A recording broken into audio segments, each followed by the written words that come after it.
Hi friends, நாம் இன்றைக்கி ஊர் சுத்த போன இடம் தான் எங்கள் அத்தை வீடு.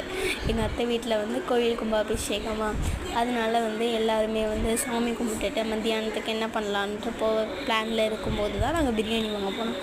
அந்த கேப்பில் தான் இந்த மாஸ்க்கு போட்டுட்டு போயிட்டு இருந்தோமா, அப்போ எல்லாருமே எங்களையே தான் பார்த்துக்கிட்டு இருந்தாங்க. ஏன்னா நான் மாஸ்க் போட்டிருக்கல, அதனால எல்லாருமே என்னையே தான் பார்த்துக்கிட்டு இருந்தாங்க. ஒரே நல்லா இருந்துச்சு. ஒரே ஃபுல்லாகவே ஃபன் தான், ஒரே ஹாப்பினஸ்ஸாக நல்லா இருந்துச்சு.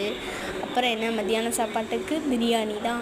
பிரியாணி சாப்பிட்றதுக்காக வாங்க போனோமா, அங்கே போய் பார்த்தா 10 பேர் சாப்பிட்ற மாதிரி ஒரே பக்கெட் கேட்டோம். இல்லைன்னாங்க. சரின்ட்டு 5 பேர் சாப்பிட்ற மாதிரி 2 பக்கெட்டாக வாங்கிக்கிட்டோம். 2 பக்கெட்டாக வாங்கி நாங்கள் 10 பேரும் சாப்பிட்டோம். நல்லா இருந்துச்சு அந்த ஃபீல். ஆளுக்கு ஒரு பீஸ் வச்சு நல்லா இருந்துச்சு.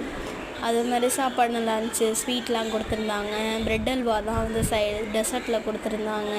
பிரியாணிக்கு நல்லா இருந்துச்சு.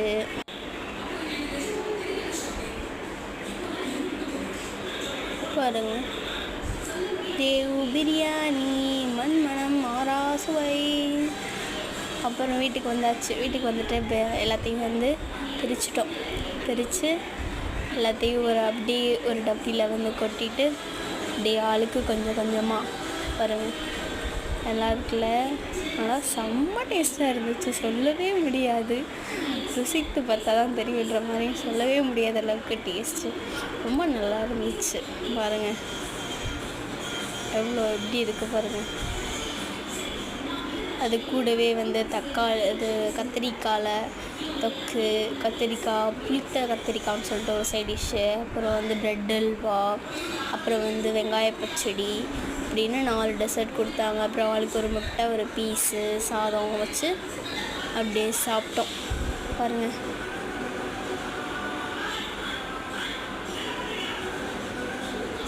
செம்மையாக இருந்துச்சு. அப்படியே ஃபேமிலியாக உட்காந்து சாப்பிட்டோம். ரொம்ப நாள் ஆச்சுல்ல அந்த மாதிரி உட்காந்து, அதனால எல்லோரும் உட்காந்து சாப்பிட்டோம். நல்லா திருப்தியாக இருந்துச்சு. அப்புறம் ஃபைனல் டெஸ்ட்டாக ஒரு ஐஸ்கிரீம் சாப்பிட்டோம். அவ்வளோதான். இன்னைய vlog முடிஞ்சிருச்சு. பிடிச்சிருந்தா லைக் பண்ணுங்கள், ஷேர் பண்ணுங்கள், சப்ஸ்கிரைப் பண்ணி